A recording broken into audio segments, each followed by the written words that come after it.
Trump's big, beautiful bill just passed in the Senate. And while everyone is looking at the bill, what it does, what it doesn't do, what Republicans said they were going to do, the tax cuts, the spending cuts, all of that, and what they're not doing, guess what? Elon Musk just issued a dire warning to the US of A. And if we're not paying attention to these words, if you hate Musk right now, or if you love him, or you're somewhere in the middle, or you wish he would just get off of Trump's back, whatever it is, or you wish Dodge would have done this or that or whatever, doesn't matter where you're at. What he said about the USA and this warning that he's issued is 100% true. And it's something that if we don't deal with as a nation, we're in big trouble. So I'm going to jump into this story, and this bill is right at the middle of this story. This is crazy stuff right now, because this is causing everybody to look at the bigger issue behind the scenes. So this is what just happened. In a narrow 51-50 vote with Vice President Vance acting as a tiebreaker, the big, beautiful bill has passed the Senate. 3 Republican senators voted against the bill for various reasons, but all kind of landing on the same page. And here's the truth of the matter is, even though these are the only 3 that voted against it, the reason they voted against it, and some of the is probably the same reason that a lot of the other senators are having issues with it as well. Okay. Rand Paul, Tom Tillis, Susan Collins. Now here's my perspective. When this bill was first issued, and when Trump first pushed it forward, I actually liked it a lot. I'll be honest. And we did a whole episode on what's in the bill, how it breaks down. And if y'all want to go back and watch that episode, it's titled "Why Elon Musk is So Upset About the Bill," what his issues were with the bill itself. And my brother Reese actually breaks it down and does a spreadsheet, and he shows, hey, we actually came out on top. If you look at the original bill, and before all the amendments and all the adjustments, we actually came out on top. But now, if you look at it, we're going to do a deep dive potentially this week as well. We're not coming out on top, right? And that's what Elon Musk is saying, okay? So when President Trump heard the news, he responded saying, "I'm waiting, listening to these wonderful words, and they are music to my ears," that this thing is passing, right? The bill now heads back to the House, where the Chamber of Congress will evaluate it. If Congress approves the bill as is and does not suggest a change, it will land on the president's desk, and he's obviously going to sign it. If Congress does not approve the bill, then they're going to likely fail to meet their July 4th imposed deadline. But in all of this, Elon Musk has surfaced again. We all know about the debacle between Musk and Trump recently. This time around, in his criticisms, he's avoided directly criticizing Trump himself as a person, probably learned his lesson last time. But instead, he's focused on how bad he thinks this bill is for the American public. And he's put most of his criticisms on X. So here's an example of one of them right here. Musk has been just on a rampage this week on X. He says every member of Congress who campaigned on reducing government spending and then immediately voted for the biggest debt increase in history should hang their head in shame. So there are some details, and we're going to look at those later this week, that go into this. Like, okay, some of this spending would have happened either way through one bill or another. It just depends on which bill you put it in, right? But then obviously there's a lot of extra spending that is not necessary. And there's a bigger issue that this bill is pointing to. And what is that? It's the problem of the debt ceiling that we have. It's the problem of the debt bubble, the credit bubble that we're facing as a nation. And a recent report actually showed that from a credible source that we have 20 years at the max to get this right, to fix this. So what are the solutions? I want to talk about that in a few minutes. What are some of these solutions that we could actually bring to the table to fix this? So in addition to criticizing this bill, Musk also claimed that the day after this bill passes, a new political party is going to emerge in America, the American Party. Whether that's true or not, we'll have to wait and see. But this could be an insane time for American politics. Okay. And I'm not going to say whether or not I would be a part of that party yet or not if it emerged. We'll have to wait and see what happens. But he continued to threaten members of Congress, saying every member of Congress who campaigned on reducing government spending. I've just read that. And, and he says they will lose their primary next year if it is the last thing I do on this earth. So Musk is very, very adamant that Congress gets in line, House gets in line, not necessarily with his wishes, but with this idea that we need to quit overspending as an American government and as a nation. Now, I don't agree with everything Musk says or does, but on this point, I think he's right. And we're going to get into why this is such a big issue in a few minutes. But his main claim has to do with the debt ceiling, has to do with the fact that the bill originally stated that it was going to save trillions of dollars, and now it's not, right? So President Trump responded to Musk's rhetoric, and Trump suggested that his administration may investigate Musk's massive government contracts. He even went so far as to say, hey, we might use Doge to go back and eat Elon. Like Elon shows up, creates Doge, and then guess what? It might be the monster that the Frankenstein he created that kills him in the end. But we'll have to wait and see if that's true or not. Trump went so far as to say, without subsidies, Elon would probably have to close up shop and head back home to South Africa. So obviously, all the media is using that as a headline saying Trump is going to deport Elon back to South Africa. That's not necessarily what he said. But what Trump is saying is Elon Musk has benefited as a billionaire business owner, many different dozens of businesses with government contracts throughout the years, and taking advantage of those contracts and taking advantage of tax cuts and certain things like with his electric vehicles and all these different areas that he's in, AI now and all this stuff. He's taken advantage of all these subsidies. He's taken advantage of all of these government these cuts to his taxes based on certain legislation. Senator Tom Tillis, we did a story on him yesterday. Me and my brother Reese did a conversation. Y'all go watch that if you haven't. It's very interesting. Trump's potential secret plot against Tom Tillis and something that he had in mind for getting Tillis to step down, other than just him rejecting this bill. So Tillis has been a huge advocate against this bill, and he said that this bill, one of the things he focused on was the fact that this bill was supposed to cut Medicaid fraud and all that kind of stuff. But he said he's saying about Republicans that they are about to make a mistake on healthcare and betray a promise. So if I got that detail backwards, I apologize for that. But over the weekend, here's what happened. Over the weekend, Tillis, because of this bill and everything that's happening and Trump's pressure, he announced his coming retirement. He said, I'm not going to run for re-election next time around. The bigger story is found in that. But then we've also seen some other weird stuff happen. Yeah, another Republican has announced plans for retirement from the Senate same week, this Monday. Nebraska Representative Don Bacon said he would not seek re-election for the 2026 term. And the spokesperson for the Democratic Congressional Campaign Committee, so this is a Democrat saying this about his announcement, right? Don Bacon's announcement. But this is what he said. He said, the writing has been on the wall for months. Nebraskans are tired of the false promises that Republicans are trying to sell, and they want real results. Okay, so I hate to say it, but I agree with him to an extent. So I'm not showing you all these, whatever they're called, articles like I'm supposed to be, but here they are. So you know that we're not just pulling this out of thin air. But here's the problem, and here's what Musk is pointing to right now that I think a lot of people are missing. This is a recent quote from Elon Musk during an interview. He said, as he's talking about us as the United States, he said, our interest payments are higher than our Defense Department budget. And if you've ever researched the Defense Department budget, you know that it is astronomical. It's astronomical. It is the largest, one of the three largest, and Reese did a great breakdown of this on that same episode, I believe, a couple weeks back. But it is one of the largest payments that we make as a nation, right? And now our interest payments are even higher.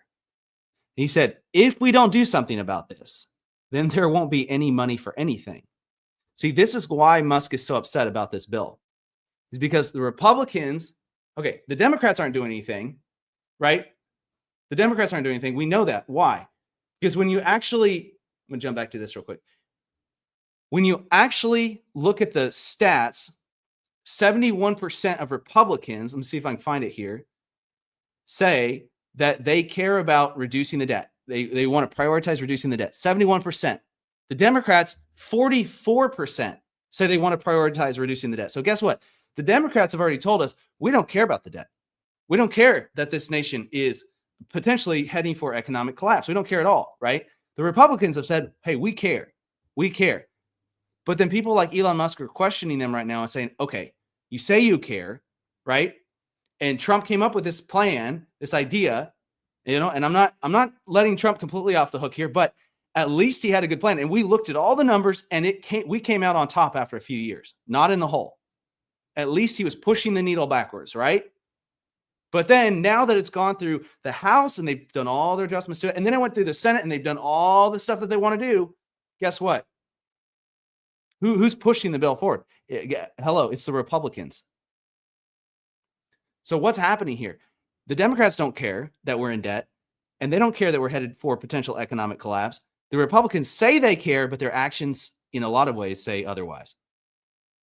That's what these people are so upset about. That's what Elon Musk, hey, I'm just a guy on YouTube commentating on this. So do I have all the solutions? No. Would I do the same thing they're doing right now if I were in the Senate or in the House?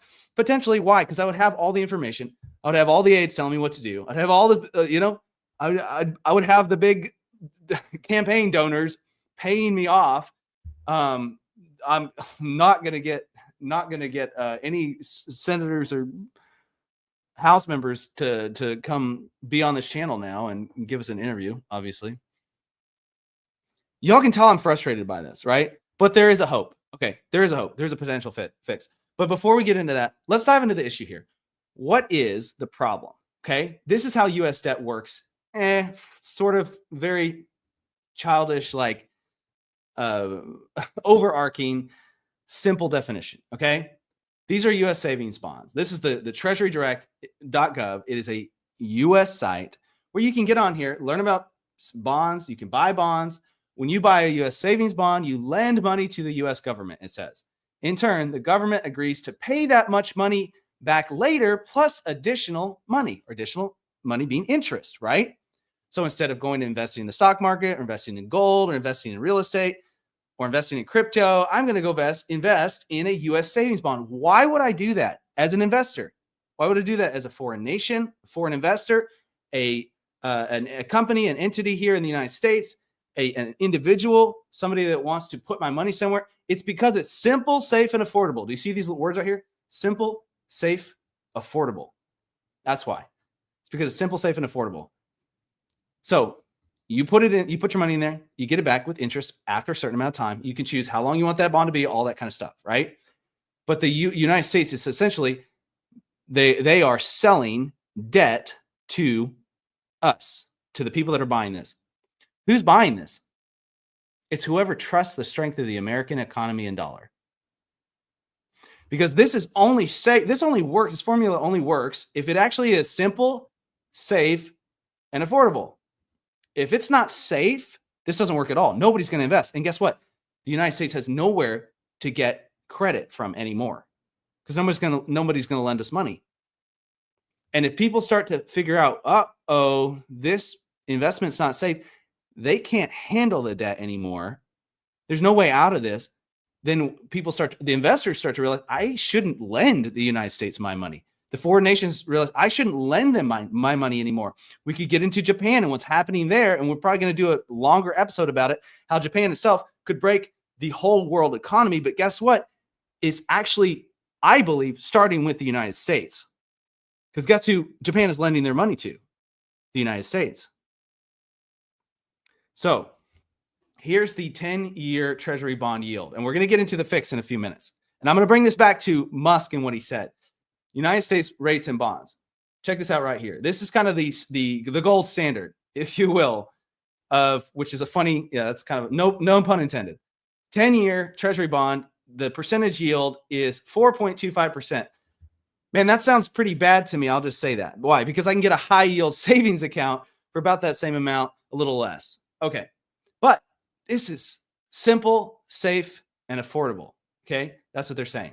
And it's backed by the United States government, right? But here's the problem.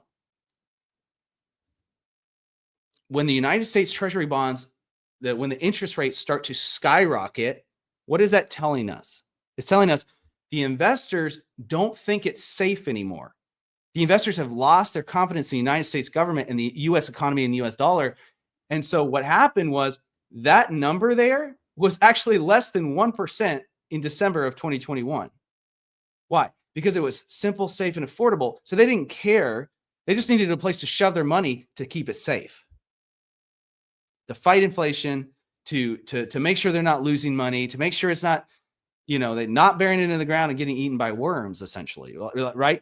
But the reason this interest rate is gone up, it actually went up to over 5% by the end of 2023. So that in 2 years, it skyrocketed from less than 1% to 5%. What was the reason for that? And look, it's sitting right now at 4.25%. Y'all probably can't see that number because it's so small on the screen, but it's 4.25%. There we go. That actually fixes the problem. Okay. It skyrocketed. Why? Because people didn't want to lend the United States money anymore. Why? Because they can see where this train is headed. Okay. So this is what Musk is talking about. He's talking about this survey that said, hey, in 20 years, we've got 20 years to fix this problem at the max. If it's going at the same rate that it's going now. If it increases, that time is lessened. It's essentially the same thing as the United States defaulting on a credit card, right? Like if you're like, oh, this credit card interest payment has grown so high, I can't make enough money to even pay these, and I'm going to go bankrupt, right? I'm going to default on this credit card, or I'm going to go bankrupt. And that's what could potentially happen to the United States. That is an economic collapse. That's an economic nightmare. But either way, listen, even if it doesn't collapse, we're going to feel the effects now. Why? We're going to feel the effects. Reese is trying to call me right now. We're going to feel the effects. Well, let's talk about why. How rising U.S. national debt impacts the average American. So this is, they interviewed Michael Ryan. He's a finance expert, founder of MichaelRyanMoney.com. This is what he says. That grocery trip that used to run $100, we're talking about losing $300 to $1,200 in actual buying power over the last few years, he told Newsweek. It's not just you. It's not just inflation. It's partly because when the government keeps borrowing money, it drives up prices for everything. So this directly affects us today, not just in 20 years. Why? Because when the government continues to borrow money and that debt ceiling keeps rising, it directly affects inflation, how much you're paying, prices on everything, and the wages are not rising to match. And then also, guess what? He says those looking to buy a house will also face higher mortgage rates as well as a result of the deficit. But fixing it would likely require higher taxes, is what he says. So that's the problem. The problem is, what are our options to fix it? Well, there's two that I don't like, and there's one that I like. Okay? Two that I don't like, one that I like. Well, I'll say 1.5 that I like. Okay. The first one I don't like is you got to pump more money into the system, which is what we keep doing, and it inflates the prices. Inflation skyrockets. Everybody loses. That's what the Democrats want to do. That's what Harris wanted to do to fix this. That's what Biden was doing to fix this. That's their plan, and it sucks. It's not a good plan because it hurts everybody. Instead, it doesn't fix anything, really. It just makes the numbers look better. Like, oh, look, we lowered the debt, but we also hurt everybody's financial situation. The United States economy and all the individuals, everybody's investments, everything across the board. Your ability to pay for food, everything. Your ability to afford rent, it's all affected. So that's a bad option, right? Here's another option. Increase taxes like crazy to cover the deficit. Nobody wants to do that. That's another bad option. All right. Here's the third option.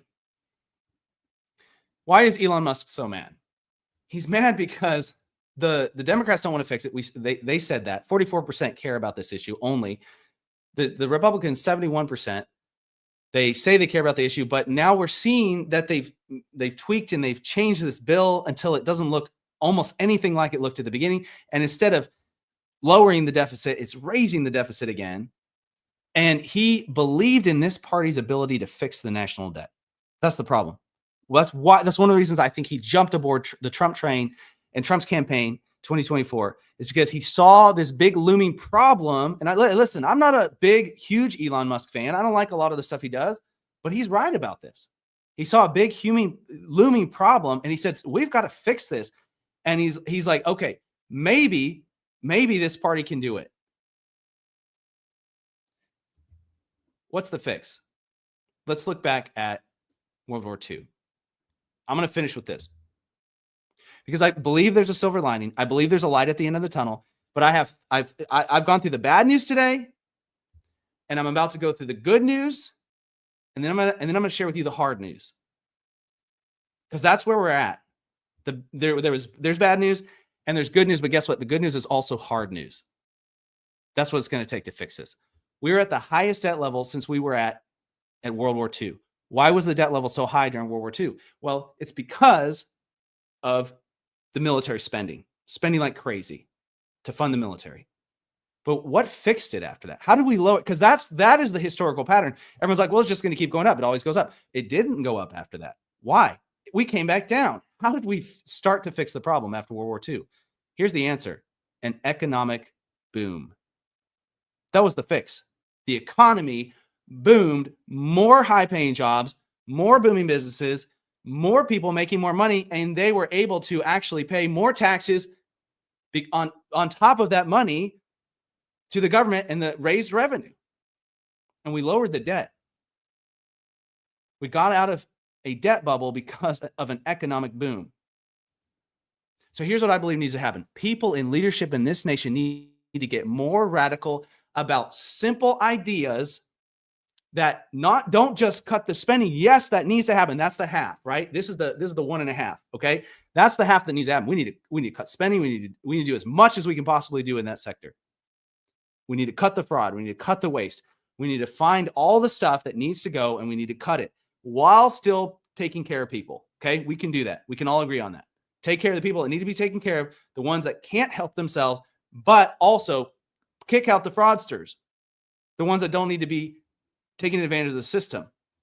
That's half the solution. But the major solution is, as leaders of this nation, they need to get radical about simple ideas that are going to cause our economy to start booming again. What does that look like? I'll tell you what it looks like. It looks like being American again.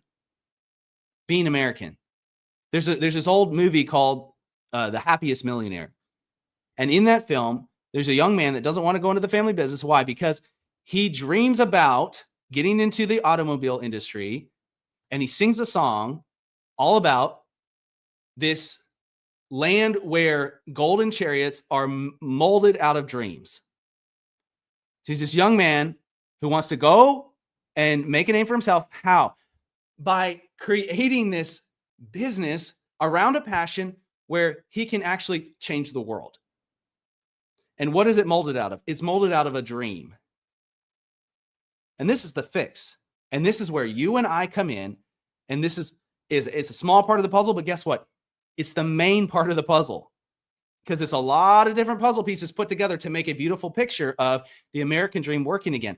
The American dream was never, ever, ever something that was handed to us like the Democrats want us to believe, like the left or the socialists want us to believe. The American dream took hard work, and it always will.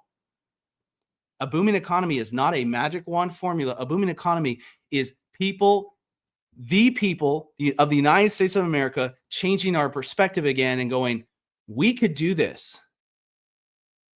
We could build something that lasts. We could build something that affects the next generation.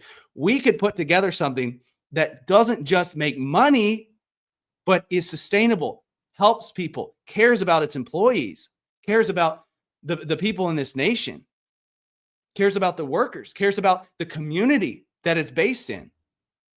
Guess what? Those are the kind of companies that last. Those are the kind of companies that grow. Those are the kind of companies that boom. Why? Hey, they've also got to have a good idea, right? They've also got to be able to sell a product. You have to have the full picture. But that's the American dream. You have an actual dream. You have a vision. You have a passion. You have a desire. And then you put it to work, and it takes hard effort, but you do it together with like-minded people. And listen, when we as a nation and as a culture go, I'm not just here to survive anymore, but hey, there's an opportunity waiting right outside my door, and I'm not going to keep kicking the can down the road. I'm going to go out there and I'm going to make it happen. I'm going to do it. Guess what? When this culture and this society decides to do that, there is going to be an economic boom. And I believe that's the fix we need. So y'all let me know what you think. I'm describing us doing capitalism right. That's what I'm describing. Let me know what you think about that. Maybe I'm just rambling, maybe this is just a Disney ending sort of dream that I'm just describing, right? But guess what? Even Disney doesn't talk about the hard work involved. It's always a magic wand formula. That's what we've been sold. That's what the politicians are trying to sell us. Well, we're just going to print more money. We're just going to do this. We're going to do that. But it's really not up to what they're saying. It's not up to a magic formula. It's up to us as the American people. So that's it. I'm going to jump off that soapbox. I'm going to check out some of these comments before I jump out. Whew. Grace Cook says the Senate needs to fire the parliamentarian. She's the reason so many things got changed. That could be true. That could be true. Eric Scott, anyone out there? Remember, the guy that invented the pet rock, guy became a millionaire. Such a simple idea. I love that. Yeah, and maybe you have an idea that's better than a pet rock, hopefully, right? But that's such a great point. Is we live in a land of opportunity, and the only time that land of opportunity dies off is when we stop believing it. You might have an idea. I'm not telling you to go out there and max out your credit cards and get a bunch of loans and do something without doing the research, without making sure it's going to work, without having the proper funding or the proper people on your team or whatever it is, or the time that it takes before you even get started. I'm not telling you to do that. I'm not telling you to jump off a cliff, but you might have an idea and it might be something that works. It might be something that helps people. And it's like, that is the basis for a good business. That is the basis for an economy that's booming, is there's people with ideas that meet needs. And we're meeting those needs in the right way. And listen, we're not going to be greedy about it. We're not here to just make a buck and destroy people's lives. We're here to actually help people. Man, I want to see that happen again in this nation. I want to see that happen. Those are not all the stories. If you go back and you research all these big companies we have today, some of them started right. Some of them, that was the dream. And that's how they were, and other ones, they didn't do it right. They were cutting corners. They were hurting people. They were steamrolling over communities. There's different stories being told, but the ones that last and the ones that leave a good taste in your mouth and the ones that actually help in the long run, those are the ones that are doing it right. So I hope y'all have enjoyed this. Y'all share this stream if you think somebody's going to appreciate it. But we are going to be talking about that bill, I think, later this week. Hopefully do another breakdown of what the heck is happening there. And hopefully it's not as bad as it seems, but we'll see. Reese was he did a great breakdown last time. And I was shocked that he was able to show that it really was a net positive at the start. That was weeks ago, it was months ago, right when the bill was first being discussed. So we'll have to see what happened to it at this point, but y'all are awesome. I'm headed out. I'll see you next time.